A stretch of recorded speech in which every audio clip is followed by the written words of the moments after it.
Welcome to Running the Table, the podcast where we run through everything on the table in the world of sports.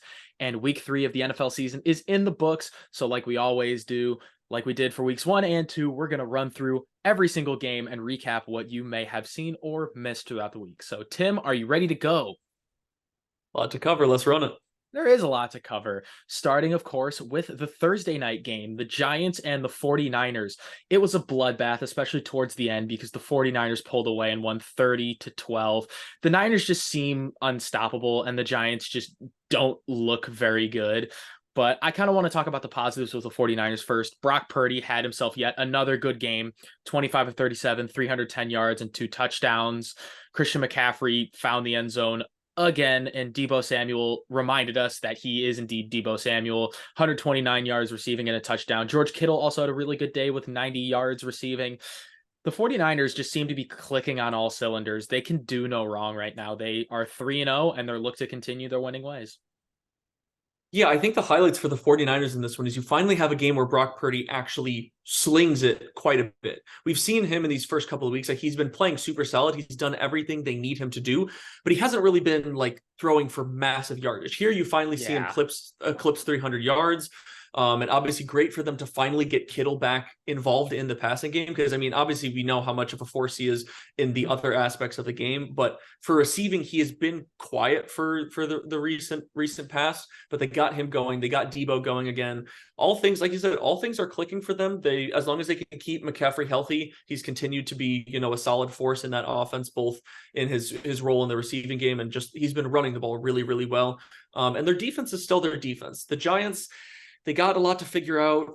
Without Saquon Barkley, they are obviously a shell of the team they can be. And even with Saquon, they've still. I don't think they were very good with Saquon to begin with. Yeah, so they have a lot of things to figure out here.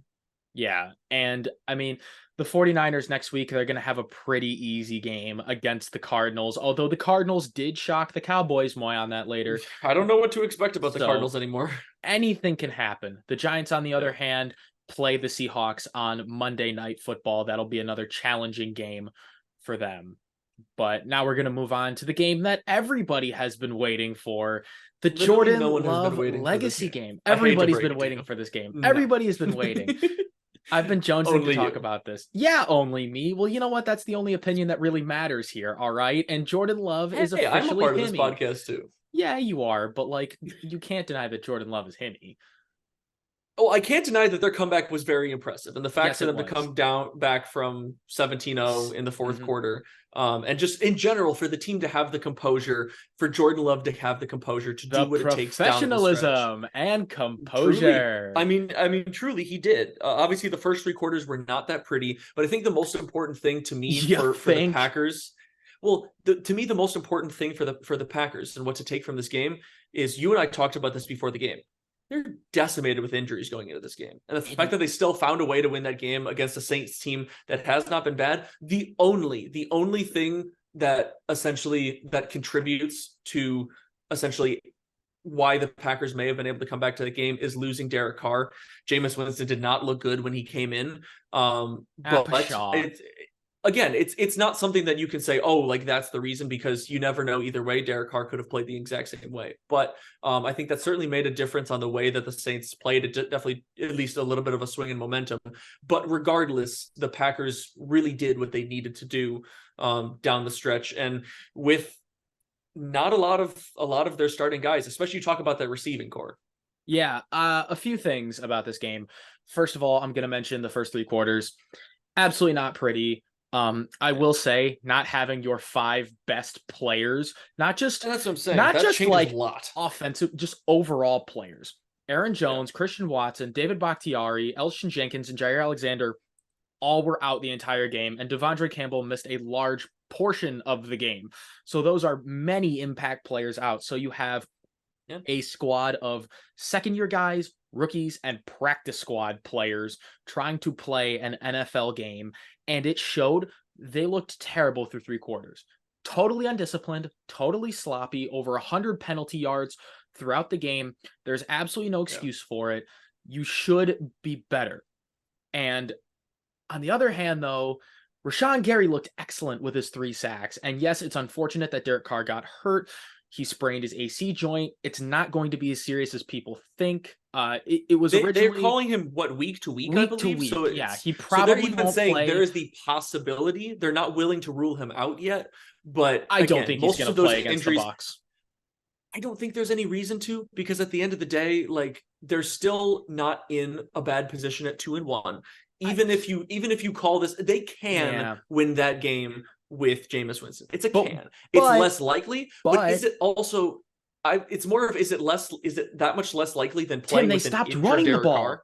They stopped running the football, which was the weirdest thing. They haven't been having much success with it, though. They did fine in the first 3 quarters, but Jameis decided to throw the ball, and he wasn't that effective, and that allowed not only the Packers to get stopped, it's not even necessarily that Jameis's decision, though. Yeah, no, they gave Packers more time. No matter whose decision it was, it doesn't matter if it was Jameis's decision or Dennis Allen. It was a dumb decision, and it let Jordan Love and the Green Bay Packers back in the game. And when Jordan Love got going, you saw him make some really, really huge throws. You saw him make some throws up the sideline, the throw to Jaden Reed, the final touchdown to Romeo Doubs, the 2-point conversion to Samori Toure, which, might I add, I love Matt LaFleur's aggressiveness there. When you're 17-9, you go for 2, succeed, make it a 6-point game, and then a touchdown and an extra point wins the game. I love the aggressiveness. It's textbook. You know what? Nerds rejoice. I think it's objectively the correct move, even if the analytics say it is, which, regardless of analytics, I think that it was way more of a momentum push, because now, as soon as you flip that switch, now everything was in we're going for it. Like, we are going for it. They believed, they bought in, and the composure of Jordan Love to stand in there down 17 in his 4th ever start, in his first career start at Lambeau. Let's not forget that. This is Jordan Love's first start, semblance of playing time, major playing time at Lambeau, because you had the Kansas City game in 21 on the road. You had the Detroit game, the second half of the Detroit game in 21 on the road. You had the Philly game on the road. And Green Bay was on the road in Chicago and on the road in Atlanta. So this is Jordan Love's first Packer game at Lambeau.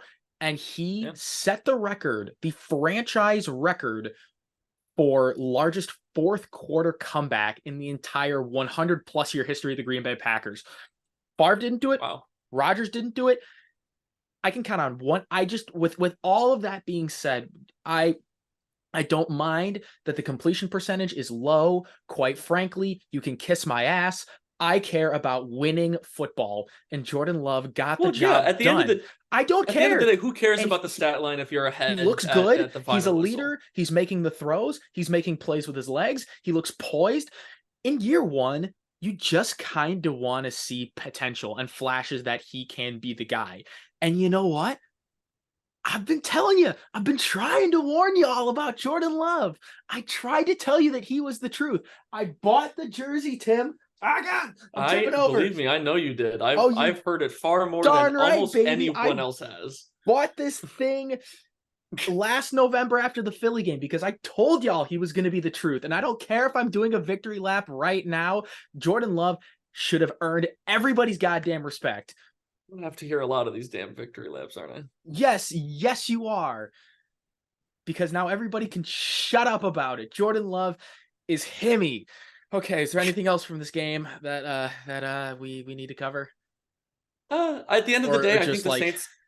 I think the Saints will be fine. The fact that they're a Saints team. This is a good Saints defense that Jordan Love diced up in the 4th quarter. All right, we're gonna move on because I can talk. You got all that out. I got all that out of my system. I got all the excitement out of my system. Jordan Love. This is a legacy game, but the legacy is just beginning.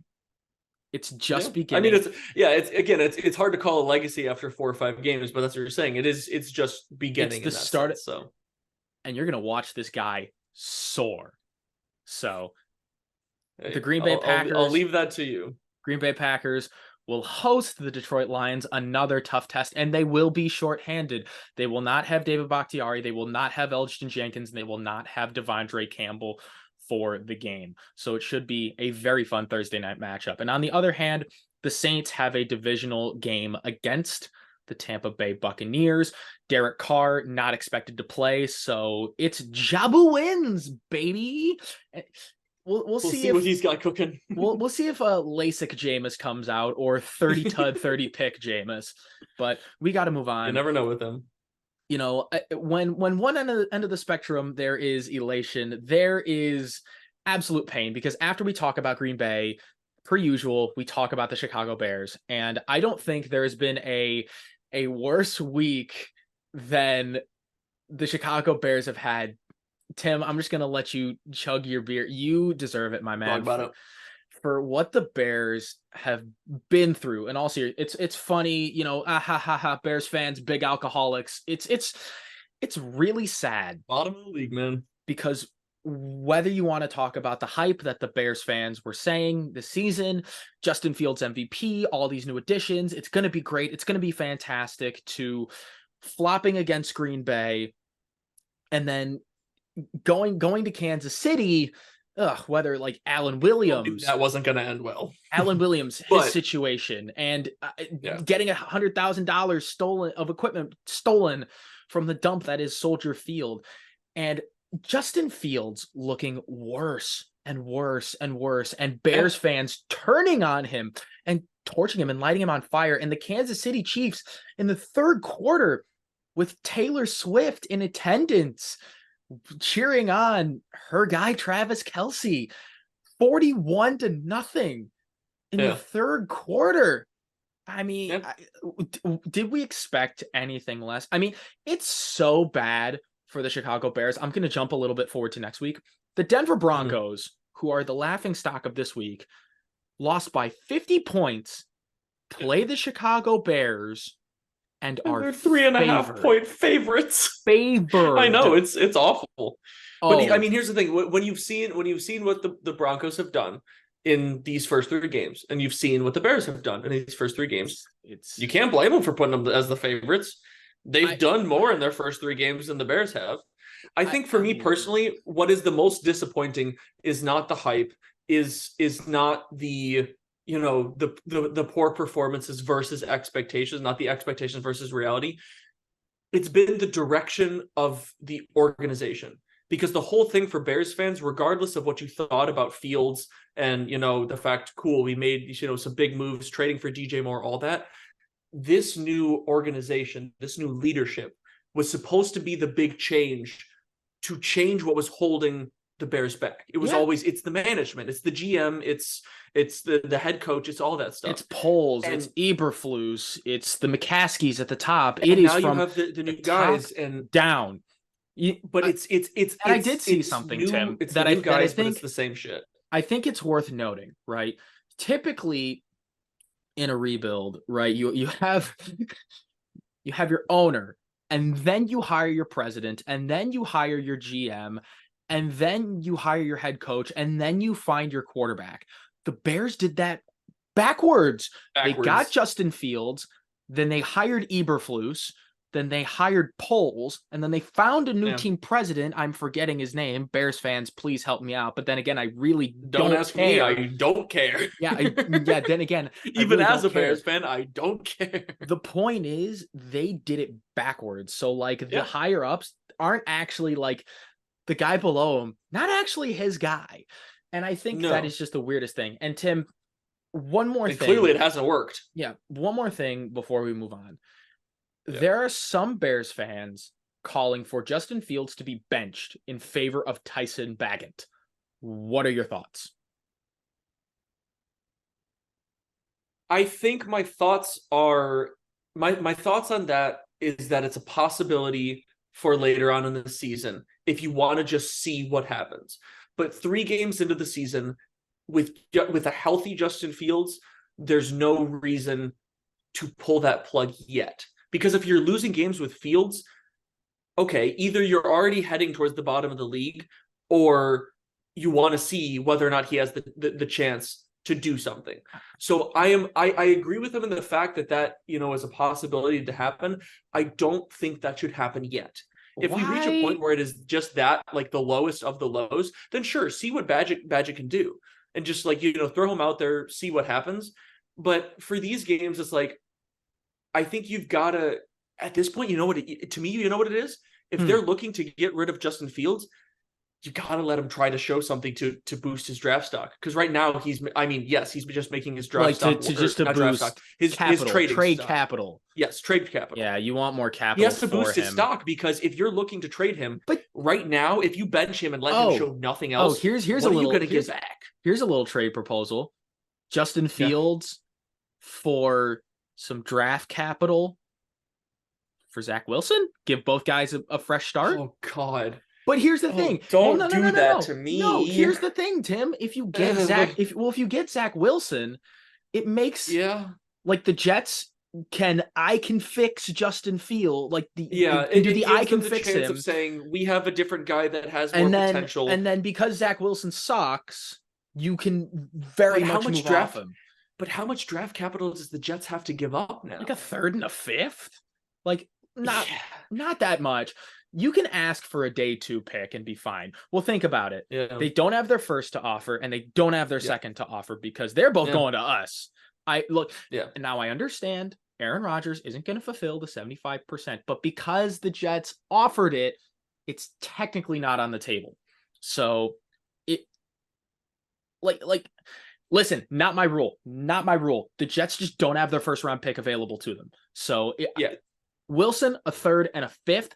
I think it gives both franchises the opportunity, like the restart. It's something new that you're looking for. If the Bears still are that bad and we still get the first overall pick, then you go Caleb Williams. Now you have absolutely no reason not to draft Caleb Williams, because if you have Fields, then you're like, do we keep Fields or do we move off of, like, now there's that question. It's like, do we really believe in this first round guy?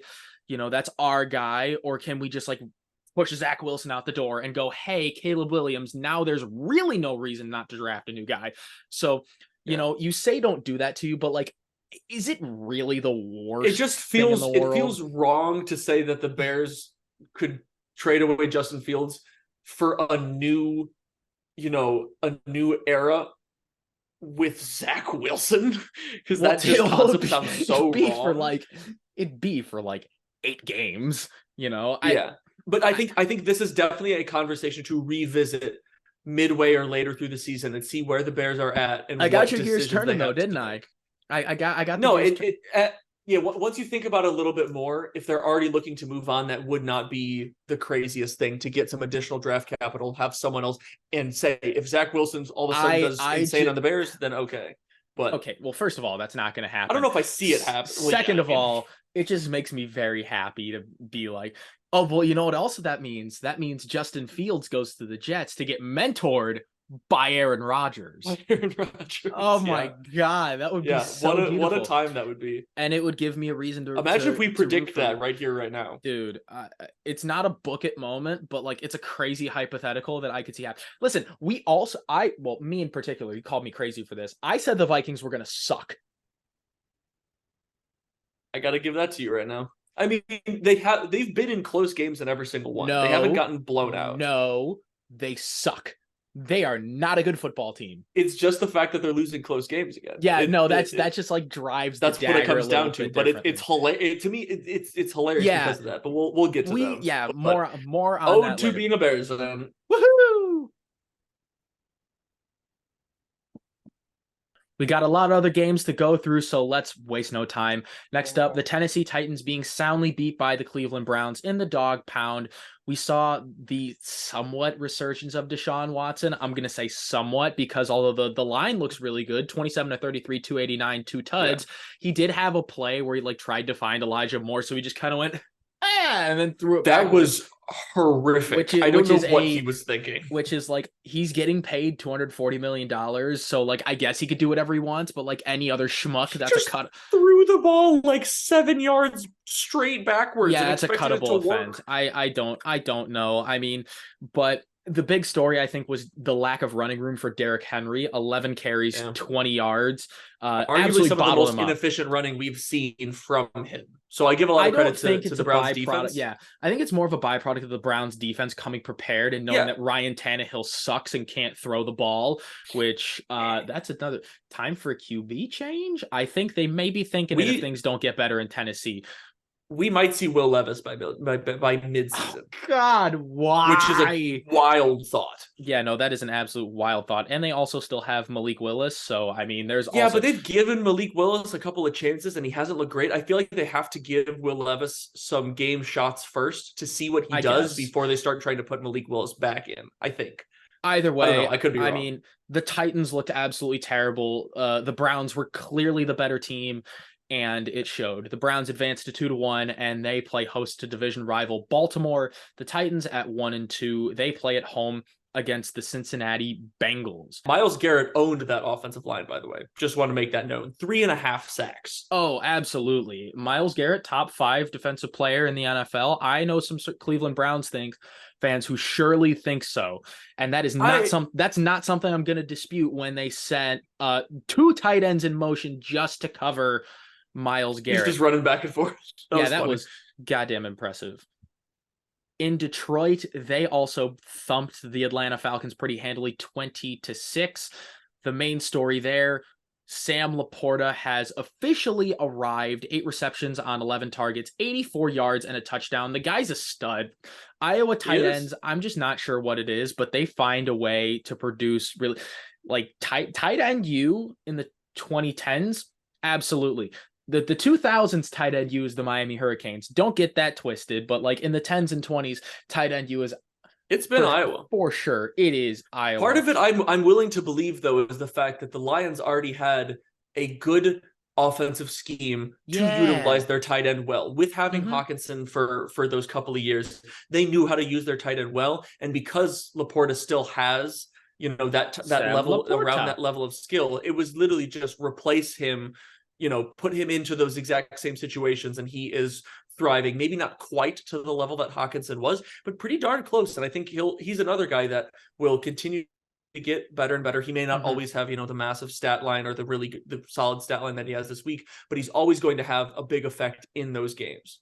Is it fair to say for the Atlanta Falcons that Desmond Ridder is handcuffing this offense? Because I think with the amount of offensive talent and the skill players that the Falcons have, with Bijan Robinson, with Drake London, with Kyle Pitts, I mean, these guys are not scrubs, even though sometimes they play like it. But it really helps when you have a quarterback, like a legitimate franchise guy. I think Desmond Ridder can be a starting caliber game manager, but nothing more. He's not going to bring anything special to this offense except for like to keep it on the tracks. And the Falcons just really aren't there yet. So I think it's fair to say that, if this next draft class is going to be perfect for them to draft a QB. I think they will. Depending on their record, they might have to trade up to get one, depending on which teams are going to be looking, but they might depending not on who they want. Depending on who they want, because the volume will end up being a good thing in the aggregate. But, if there's a specific guy they want, they're probably going to have to trade up. For now, they have to make do with Desmond Ridder as they are 2-1 and they go play at the struggling Jacksonville Jaguars. Meanwhile, on the other side, we mentioned it previously, the Detroit Lions head to Lambeau Field to lose and get soundly defeated by the Green Bay Packers on Thursday Night Football. You can book it. Jordan Love, Hemi, Jared Goff is going to be made. Life's going to be made a nightmare, but we'll come back to that in week 4 after the Packers win 164 to -3. Anyway, that would be a new one. That would be some scoregami we have definitely never seen before. You want to see some scoregami? Let's talk about the game of the week, which I still can't even believe is real. The Miami Dolphins took the Denver Broncos behind the shed and shot that poor darn horse and put it out of his misery. Some say that the Dolphins are still scoring to this very day, 70-20. Historic. Hey, can we pause right now and just and just set aside the fact that you need to apologize to the Dolphins right now? Because you said they were going to be terrible, and they just put 70 points on the Broncos without Jalen Waddle, and they are 3-0, and Tua is the leading MVP candidate. Yeah. I mean, we both didn't think they were going to be great, but you said they were going to be terrible. Yeah, that was one of my takes. Or at least significantly subpar. Yeah, I said the Dolphins were going to struggle mightily. That was not the case. I apologize to not yet, at least. The Dolphins. I was not familiar with your game, and I put the credit 1,000% on Mike McDaniels. It is his He's done offense, really it is well with that his team. scheme. It is his coaching prowess that has led the Dolphins to this point. It is not that Tua Tagovailoa is an MVP. He is not an MVP. He is playing like I an don't MVP. think he is either. He is not that good of a quarterback. But that scheme with all of that speed, that blazing fast speed, creates so many mismatches for the defense. Tyreek Hill, super fast. And then you get guys like Raheem Mostert, we know is fast. Devin Achane, As long as he can stay healthy, Raheem speedy. Mostert is a very valuable running back to them. He just has to stay healthy. And then And all of a sudden, Devin Achane is just like, let me run for 203 yards. Oh my God. And the thing that I didn't count on, the Dolphins objectively had a bad offensive line last year. I did not see that getting much better. But what I didn't even think about is like, who needs time to protect if they can just run these quick little routes and get their receivers and speedsters in space and just let them go to work? Who's going to keep up with Tyreek Hill and Jalen Waddle when he is back on those quick routes inside crossers? Tim, I think the completion percentage shows it because Tua Tagovailoa went 23 of 26. Now, more touchdowns than incompletions. I will stand by it. This is the perfect system for Tua Tagovailoa to flourish. No shot he does this anywhere else. Call me a hater. I don't care. Look, has he gotten better? Yeah. Oh my God. All things considered, I think he might be the third best quarterback in the division if Aaron Rodgers is healthy. Maybe even the fourth. Because I don't see that much of a difference between him and Mac Jones. I don't, Tim. I think in a different system he would be better than Mac Jones, but I don't think he would be anywhere nearly as successful as this. Because first of all, I think that Mike McDaniel has worked with him really well. Yes. For getting him essentially up to speed with that system and knowing what he needs to do. And McDaniels puts Tua in a very good spot to just make the plays that he needs to make. Yeah. He doesn't have to be this improviser all the time. He doesn't have to be like this magician that Mahomes is sometimes, or that Burrow has to be sometimes with the way that their teams run. He just has a fantastic scheme to work with, and he's got all the skill guys around, especially now if they start running Achane and Mostert as a two-headed monster in the backfield. Now all of a sudden you've got two receivers and two running backs that can do significant damage on any given play. Now Tua's job isn't nearly as hard as it used to be. No, it's really not. All he has to do is stay healthy. And I will say this, all the respect in the world to the Miami Dolphins. What they did was impressive. But I'm not going to back down on that hill that the Miami Dolphins aren't, I'm going to, like, this is something, we'll see how the like, this is the progresses. mantle that I'm going to take up. Look, I made the take. I'm going to stick with my guns. And especially since they play at Buffalo, I think they're going to get smacked in the mouth. Could we potentially see, now granted, if you're talking about them getting smacked at Buffalo, this immediately nullifies my point, but could we see a potential Steelers-worthy collapse from the Dolphins midseason, starting, say, what it was, 11-0, or was it 7-0 or 11-0? Yeah, it was like 11-0. And then just crashing and burning. That's a take. I don't think I'm there yet. That's too far in the future. Tim, I don't know what I'm going to have for lunch tomorrow. You really think I can predict what the Dolphins are going to be looking like in December? This is true. Gotta live in the now. They look really good right now. I think they get absolutely just smacked. And speaking of two teams that haven't looked very good in the now. Hey, the Broncos go play at the Bears. And that'll be oh no, Tim, that game is going to be great. I am going to tune in with my popcorn. For me, I'm going to love it.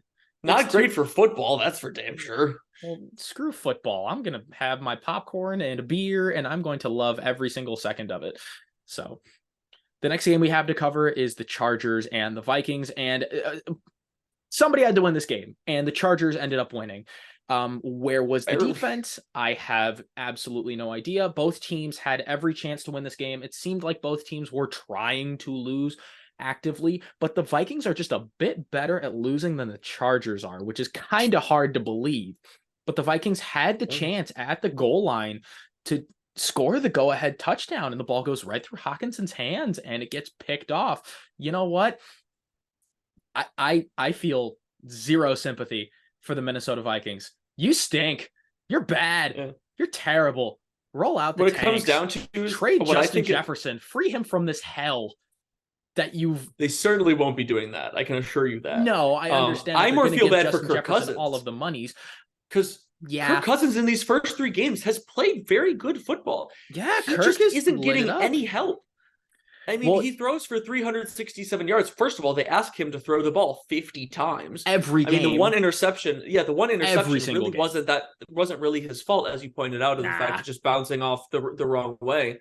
But I mean, he did well. The offense did well. It's just the fact that, I mean, you get beat by a Keenan Allen to Mike Williams trick play. Speaking of Mike Williams, he goes down for the season. Done. ACL tear. Another episode of a star player going down for this. I'm so tired of seeing this. Are we going to have like any star players by like mid-season left, or is just everybody going to go down? And I doubt man. It's so awful to see, but this does pose a question. It opens up what the Chargers are going to do with this offense. Do you see more of an emergence with Josh Palmer, or do they start giving some of those targets to Quentin Johnston? Are you going to start putting him more into the lineup, or are you going to? You spent a first-round pick on Quentin Johnston, man. You got to use him. At least I agree, but they just haven't used him very much so far. So I'm questioning whether or not Quentin Johnston fits more of the Mike Williams type receiver or type routes where they might put him into more of those positions than you would Josh Palmer. But with the Chargers, we know they're not good at making the sensible decisions a little bit faster with Quentin Johnson. But yeah, I think you hit the nail right on the head. Are they making the sensible decision? I doubt it. Well, you know what? They have a very great opportunity to get their second win of the season at home against the Raiders, and the Vikings go to Carolina to take on the winless Carolina Panthers. We said it this week about the Vikings. Somebody's got to win. Somebody's got to win next week. So will it be the Vikings, or will they lose yet another in a one-score game? Next up, we travel to the Meadowlands, where the Patriots, they avoid their winless start with a familiar refrain and keep their own win streak alive, beating the Jets 15-10. And I'm not going to talk much about the Patriots other than that two-headed backfield of Ramondre Stevenson and Ezekiel Elliott, because we saw Ezekiel Elliott get a significant workload, 16 carries for 80 yards.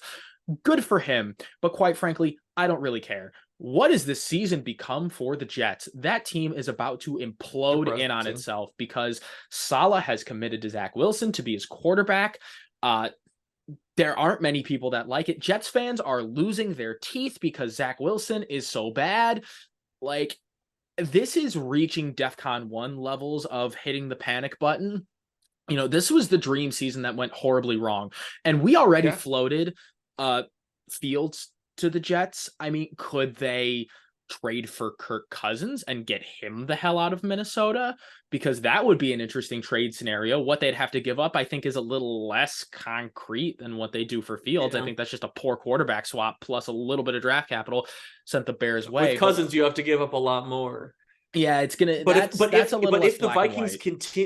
the Vikings continue to struggle and they find that they just want to boost more draft capital, essentially to go with whatever essentially their new era is. And here's the thing, Vikings fans weren't all that sold on Kirk in the first place. Vikings country has never been sold on Kirk as a franchise guy, which I don't get. I think because Kirk has been the best quarterback that they've had since Brett Favre. Yeah. And I think it's a and the problem with the Vikings is not Kirk. No, it's not Kirk. It's the fact that they can't run the ball and they don't have a defense. But this isn't about the Vikings. They have their own problems. Suffer. Rip in the question for the bozo. Jets is how much would they be willing to give up to push that? And also when? Because if they want to try to do that to salvage a season, they have to do that soon. Now. Because if they keep losing these next couple of games, if they start the season 1-4, 1-5, then all of a sudden your playoff chances are already in the tubes, regardless of whether or not you add Kirk Cousins and he wins every single game for you for the rest of the season. Then even if everything goes perfect, you're still truly fighting for a playoff spot. So if they're going to make that decision to make that significant of a move and give up those kind of players, they have to do that, like you said, now. And this dream season where you've got Rodgers, you finally got your franchise guy.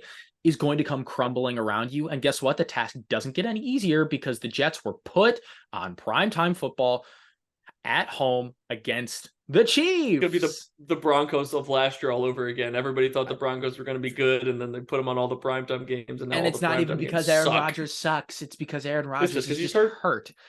On the other Another side, question posed though.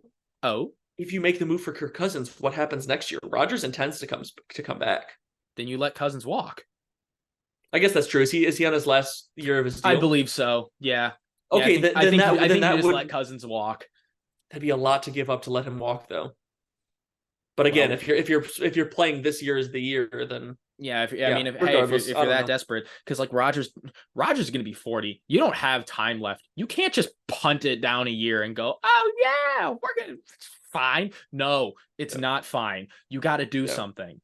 On the other side, though, the Patriots go to Jerry World to play the Dallas Cowboys.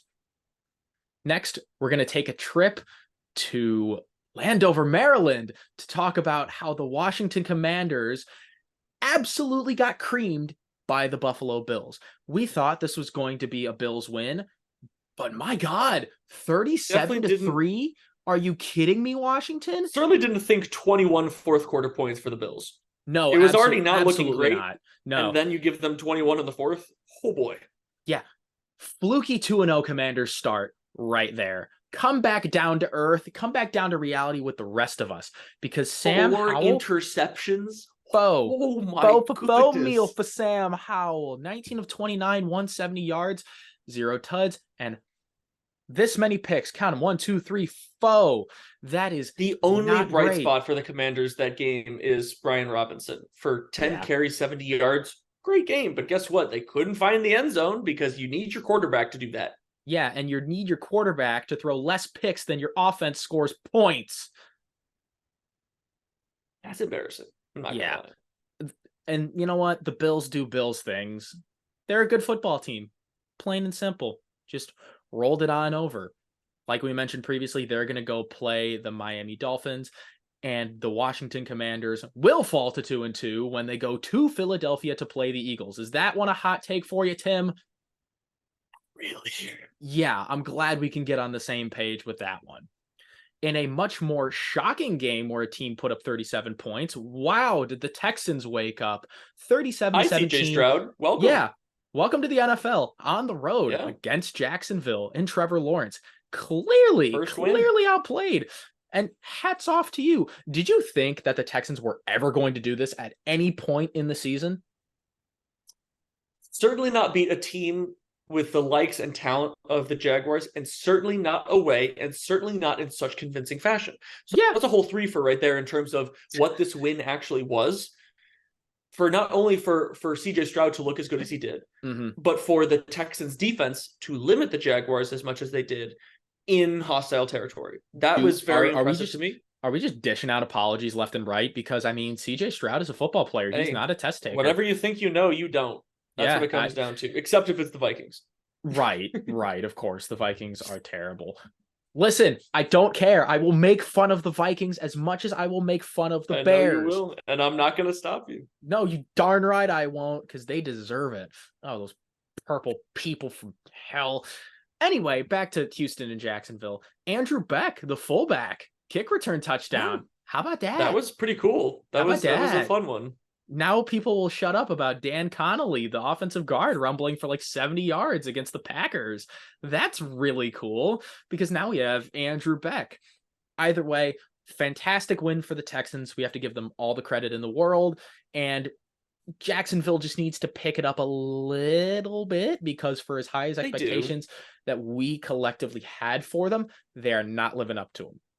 Houston's next game will be at home against the Steelers, and the Jaguars, like we said previously, will be taking on the Falcons. Next game, we'll travel to Baltimore, where the Indianapolis Colts pull off the upset in overtime, 22-19, in the battle of the kickers. Matt Gay out in a battle of the kickers that Justin Tucker did not win, which is weird to say. But Matt Gay looked fantastic from past 50 yards. Yeah, that too. 4 for 4 from 50 yards, 54 That's and impressive. 3 from 53, including the game winner. That's darn impressive. But Yeah. I think this is just like the standards that we have for Justin Tucker. I mean, Well, yes, the in the standards are rain with poor astronomical. conditions, a 61-yard field goal to win the game, he missed it and he was short and everybody was surprised that he missed it. That's a tough It kid is. for anybody. I don't care Yeah, who you are. when you look at a kicker and you're surprised that he's short from 61, that just proves to you how good and the expectations we He's a have pretty for good Justin kicker. Tucker. Justin Tucker's pretty good. But yeah, to me, what it comes down to is more of the way that the Ravens handled the last essentially quarter weird. and overtime of that game. Some of the decision making, the fact of Lamar choosing to not throw the ball away and take a sack to push them out of any realm of field goal range and regulation. Some of that stuff, it didn't make sense to me. And I know what it comes down to is I think John Harbaugh went to the Brandon Staley school of not knowing when to go for it on fourth down and when not to. Because hold them. I'm not gonna sing he any does more of that not song. know when to hold them, nor when to fold them. Yes, I mean at the end of the day, like the Ravens had every chance to make the right decision. You could have gave Justin Tucker another chance at a 61-yard game winner in overtime, but they didn't. Again, just if there's any person or any kicker in the league to give as many chances to win the game to, it's Justin Tucker. Justin Tucker. I don't care that he was short for one. Give him another chance. Knowing him and the way that he is, I truly doubt that he misses a second one. I'm gonna switch gears for a little bit. Yeah. Gardner Minshew deserves to be a starting quarterback in the NFL somewhere. Give Gardner Minshew the opportunity to start for a full season, unrivaled, with no competition. Let Gardner Minshew win you some football games because that's what he can do. No Anthony Richardson, no problem. I am one of Gardner Minshew's biggest cheerleaders, and I am in full belief that any team that needs a quarterback, Atlanta, you're 2-1. That would be a bigger upgrade. I would take Gardner Minshew over Desmond Ritter. I would take Gardner Minshew over Justin Fields. I would take Gardner Minshew over Zach Wilson. I would take Gardner Minshew over Sam Howell. I think Gardner Minshew would be better for the Commanders than Sam Howell and Jacoby Brissett would. And this is not an indictment of any of those guys except for Justin Fields and Zach Wilson. Gardner Minshew deserves a starting quarterback job somewhere. He is a good football player. Give him a chance. And listen, best backup in the league by far. I would not be opposed if Green Bay traded for him to be a backup. Nobody's taking Jordan Love's job. But that would be like the ultimate insurance. Look, Gardner Minshew's earned a starting spot somewhere. I don't care what anybody has to say. Go, you beautiful, beautiful man, Gardner Minshew. You have earned it. Hey, I'd like to highlight Zach Moss as well too. 30 carries for 122 yards. He's really holding up in Jonathan Taylor's absence. Quit ruining Gardner Minshew's moment. This is Minshew time. Hey, I want to give Zach Moss his flowers because I mean he's a guy that has essentially since he left the Bills, even when he was on the Bills, kind of been pushed off the map. He's still kicking it. And he's done some really solid work. 4.1 yards per carry on 30 carries is impressive. And the Baltimore's defense and run defense is nothing to particularly scoff at. So they're not fantastic, but to put up those numbers. They've got the guys to do some pretty decent work, especially how versatile and interesting their offense is when Anthony Richardson can play. Yeah. Who knows? Why not? I mean, Zach Moss may have the opportunity to be the full-time guy if Jonathan Taylor just decides to not play a snap for the Colts. Or if the Colts just decide that they don't want to mess with that and one more thing. If Anthony Richardson wasn't the 4th overall pick, I would call for Gardner Minshew to be the full-time starter. Yeah. I mean, no, I get that. But I think also part of it, what it comes to is what you've seen out of Anthony Richardson thus far is his versatility in the run game. Yes. Does he need to learn to protect himself? Absolutely. But he's proven that. I think after we're done recording, I think I may go buy a Gardner Minshew jersey. That would be hilarious and iconic, and you would need to absolutely wear that for the next recap. Dude, I think I might. I think that may be an impulsive purchase that I may have to do. But enough shenanigans and nonsense. We have more games to cover. The Colts are That 2 we and 1 do. in sole possession of the AFC South, by the way. Go play the Didn't see Rams that at coming. home. Nope. And the Ravens will take on the Browns in the dog pound. Next up, we have the Panthers and the Seahawks honoring their Super Bowl squad in old Super Bowl fashion, grounding and pounding their way to a victory. Kenneth Walker was the star of the show, 18 carries, 97 yards, and 2 Got him back touchdowns. into the end zone. Absolutely. And I mean, there's really not much more to say other than the Red Rifle filling in for Bryce Young, threw the ball 58 times. 58? You're asking your backup, your aging backup, to come in and throw the ball 58 times? That's insane. Okay, but it's not no scrub. It's the Red Rifle, baby. It's not a scrub, but the fact that you ask him this is his first start since But what, middle of last season, early last geriatrics, season? Andy Dalton and Adam Thielen had 145 yards. Like, yeah, that alone is interesting. Come on, man. The aging connection, but yeah, I mean, what it came down to is the fact that their defense just couldn't stop enough of the Seahawks. Putting up 27 with, your backup quarterback and those guys is nothing to particularly scoff at. No, but I mean, stay the course. And for God's sakes, Carolina, please win more games. You can't give the Bears another top pick. Dude, don't give them 2 top picks to screw up, please. Don't, because then the Bears will screw up both of them, though. Yeah, because the city of Chicago might sink into Lake Michigan, especially with how the Cubs have been playing. But this is a football video, baby. The Seahawks at 2 and 1 will go to New York to play the Giants, and the Panthers battle of winless against the Vikings. The next game we have are the Cowboys and the Cardinals. And how about them Cowboys? How? I think I need to retract everything I said about the Cowboys looking good and like this maybe being the year, and they're like, oh, they've never looked this good before. Yeah, I need to shut up. Not them boys. Yeah, I need to shut my darn mouth and eat my slice of humble pie for believing in the Cowboys. Not making that mistake twice. Get humiliated by Josh Dobbs. I don't know what to do with them because it's the same thing that we've seen rinse and repeat for the Cowboys. They play really well, then all of a sudden they get beat by a brutally inferior team. You were right, dude. You were right the entire time. I don't know why I ever doubted you for a second. Because it's not doubting me, it's the Cowboys. It's just the Cowboys. It's how they are. I don't know what it's going to take for them to beat inferior opponents consistently. Yeah, I don't get it either. They had no business losing this game. I mean, efficient game from Josh Dobbs, but he only passed for 189 yards. He didn't slice you apart. No, granted, the injuries, again, massive. I don't know if I would say massive, but losing Trayvon Diggs is very painful for them. So I can imagine that, messed up their defense. But you don't think the defense 28 would points to the Cardinals, though. Yes. They still have everybody else on that defense that looks stellar. Yeah, like Trayvon Diggs is good, 28. But it's not backbreaking. Let's be real here. Like, this isn't cataclysmic. It's not Aaron Rodgers level. Like, Trayvon Diggs is a good corner. No, because they still have plenty of options and tons of talent on that defense. There's no reason why this should happen. And I'm going to give a big old fat round of applause to the Arizona Cardinals. Thank you for making America happy. And Josh Dobbs... we don't have to hear the We Dem Boys for at least a week.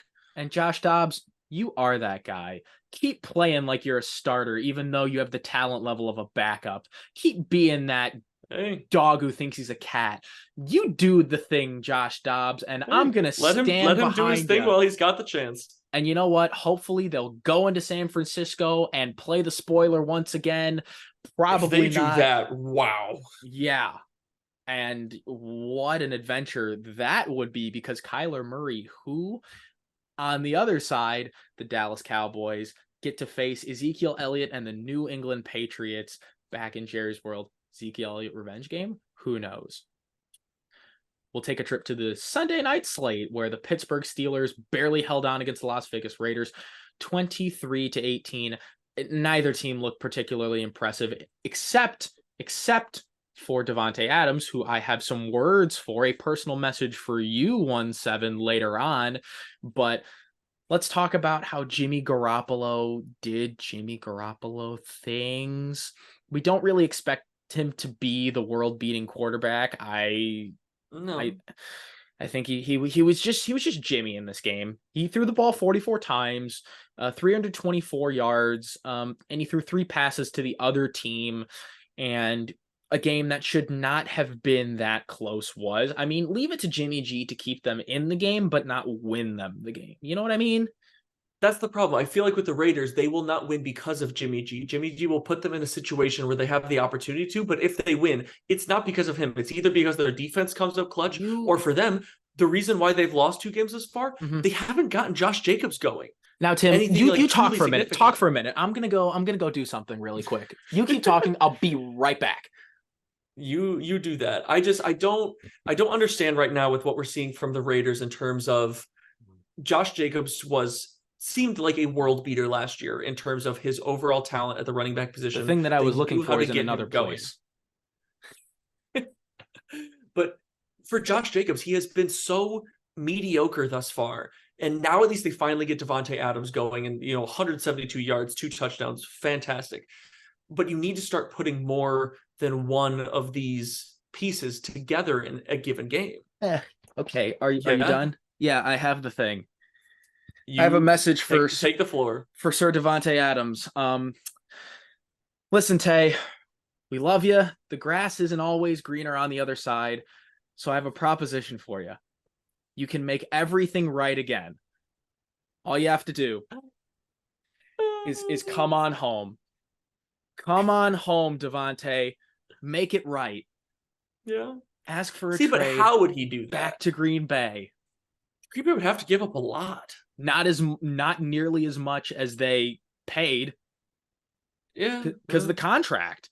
Yeah, and it's because they'd be taking on the massive contract. Yeah, they'd be taking on the massive contract. It's 2 years into the future, and he's 31. Granted, still a great player, but how fitting would that be?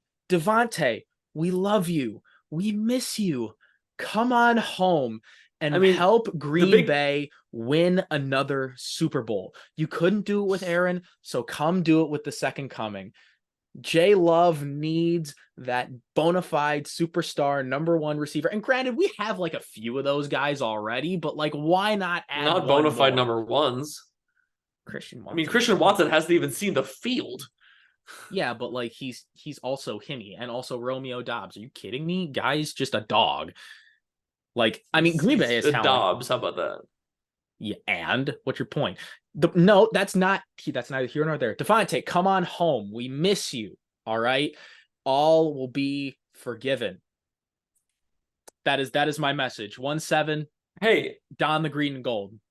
He doesn't. A big factor of him going to the Raiders was that connection with Derek Carr, and Derek Carr's not there anymore.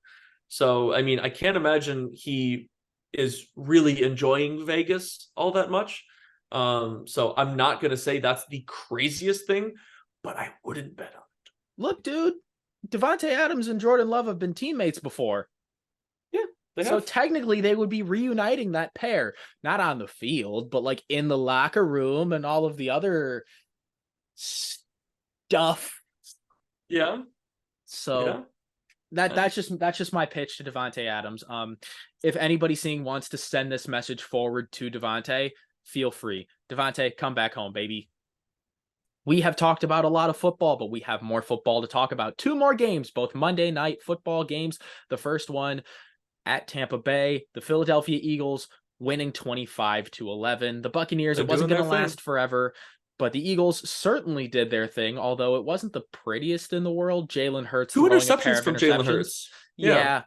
But, as many touchdowns, 1 through the air, 1 on the ground. DeAndre Swift looking excellent again, 16 carries, 130 yards, and has he reverse engineered himself into being a good running back again.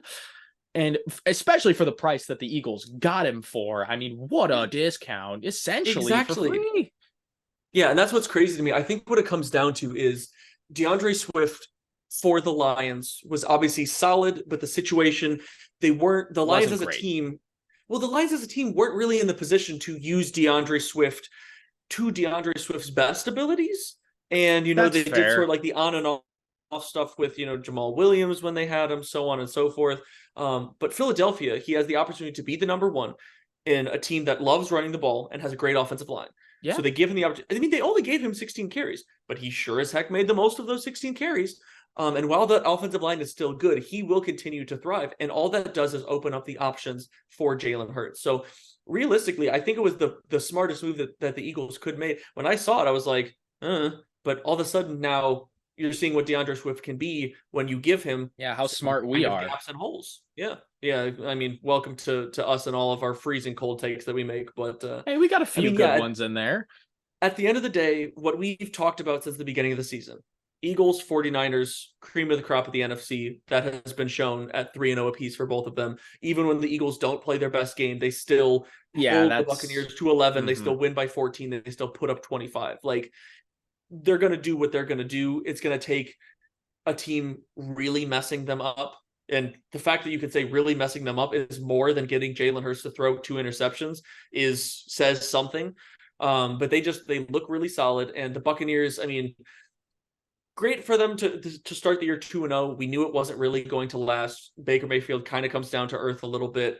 They don't get nearly as much going in the receiving game. Rachaad White finally doesn't really get much going on the ground, but you look at that Eagles defensive line and you understand why. I absolutely agree.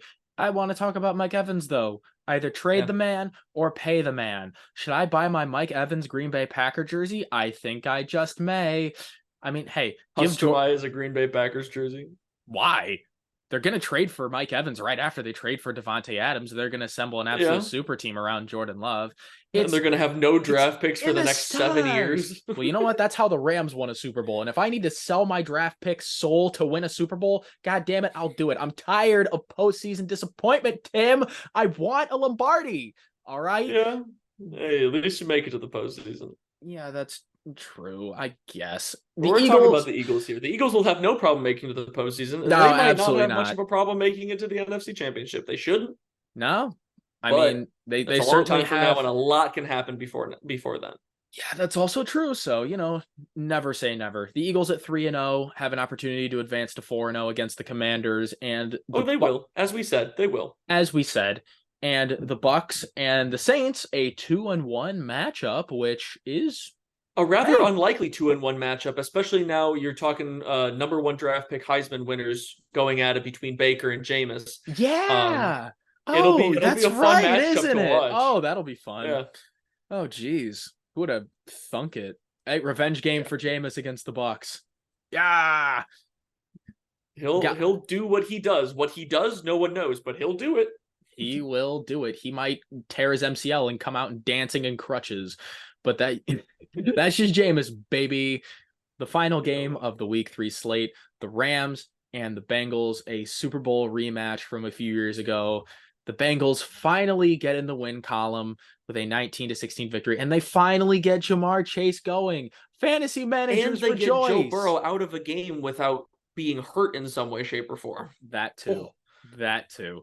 Although, I mean, is Joe Burrow 100%? No, but it was enough to win, and that's really all you need to do. Take baby steps, get him back to health, get Jamar involved, make sure T. Higgins can catch a ball that hits him in the hands, and go from there. Like, not the start that the Bengals wanted, but certainly a step in the right direction. Yes, they're moving in the right direction. Big thing, I mean, getting Joe Mixon going at least a little bit. He didn't have a super efficient game. They at least got him in the end zone. Yes, he got in the end zone. You get Joe Burrow back on, better track, throwing for 250 plus. He didn't find the end zone. He threw 1 pick. But the big thing for them, I would say, is more the fact that they were able to limit the up-and-coming Rams, essentially budding stars, quote unquote, with Kyren Williams and Puka Nacua. They were finally able to limit those guys where the teams in the first 2 weeks couldn't. They completely bottled Kyren with 10 carries for 38 yards, and then Puka still did, a decent amount of what he has. With it wasn't an impressive day. It was just one big catch late that really cemented his one big catch. I mean, day. he had a great one-handed catch in the middle, which was really just not a fantastic throw by Stafford, but it was a fantastic one-handed snag for him in the middle of the field. But we are starting to get to the point where Cooper Kupp will start to reemerge, and I'm interested to see what that will look like. But that's still a little bit of a ways away, I believe. I'm going to be pretty confident in this take. Puka isn't going anywhere. You don't use Puka as much as you do. And Puka's an outside guy. Kupp is a slot guy. And there have been times where the Rams have supported more than one viable receiver in an offense besides. Sure. Think about the random receivers that Matthew Stafford has elevated in his career. He made Kenny Galladay a very, very, very rich man. All right. Let's not forget that. He made the All Giants completely get scammed. Scammer gets scammed. Anyway, the Rams live by the Stafford and die by the Stafford. That's just having Stafford as your quarterback. So we'll see how things progress. The Rams head to Indianapolis to play the Colts, and the Bengals head to Tennessee to play the Titans. But that's all we got for our Week 3 NFL recap. Boy, this is a lot of talking, but this is a lot of fun, and we love doing these recaps, and we're going to continue to do them through the rest of the season. If you haven't seen Weeks 1 and 2, go watch them, as well as our various division previews for this NFL season. See how well our takes have aged, or probably not at all. Or don't. Actually, no, do. Watch more of our stuff. Do. And call us out on it, because at some of them we deserve to be called out. I completely agree. Hey, if you want to call us idiots, go for it and call us idiots. But we have so much more stuff on all the sports, on YouTube, Spotify, and all other podcast platforms. So if you want more from us, let us know. And until next time, we out.